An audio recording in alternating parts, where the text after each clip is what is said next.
grew up with the last name of House. And when I would score a basket, my basketball team would sing, "She's a brick house."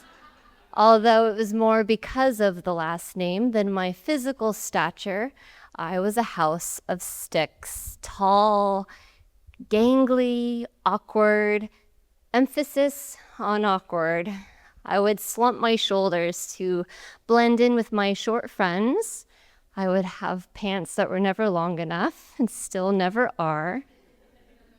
And I remember the first time I saw the top of the refrigerator, I was in awe watching my body become something unlike everyone in my house.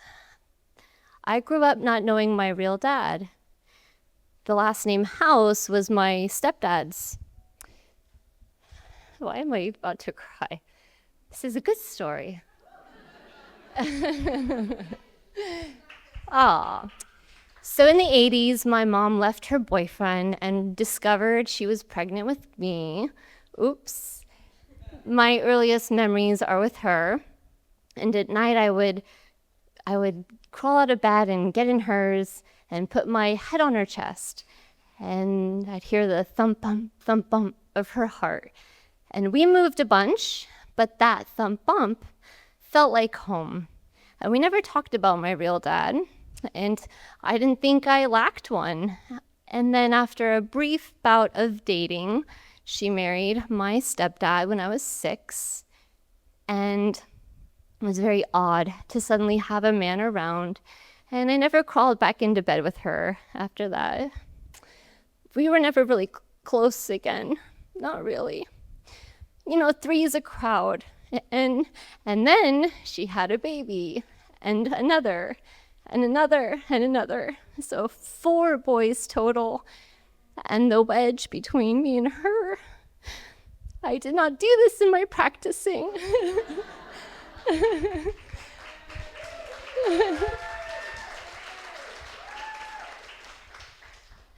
And the wedge between me and her compounded each time. My upbringing was not like my brother's. I had a lot of responsibility to help her with all these kids, and I had to grow up fast and become independent. And my last name was House, and I lived in a house with people who put their own definition on me as to who I should be. And they went on pretending like I was one of them, and I felt like I was not. I knew the unspoken truth. And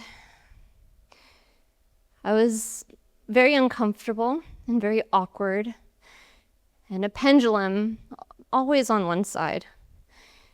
And I couldn't wait to move out when I was 18. And when I did, I went on a journey of self-discovery. I became a flight attendant, and I lived out of a suitcase, and I had no address and no vehicle, no anchor. I loved it. And an unexpected side effect to becoming the nomad is that you become home. And wherever I was home. But I didn't know all of me, and it was time to find foundational answers. So I located my real dad. I got his phone number, and I know those stories I've heard where the kids reach out to the parents, and it's a negative outcome. So I simplified my intent. I just wanted to hear his voice, and so I dialed the number, and he answered, "Hello," and I hung up on him. It was an overwhelmed reaction, but I called back, and we talked. I told him about me, but I asked him more about himself, and I couldn't absorb his information fast enough. And when the call ended, I was satisfied. He was kind. He was kind.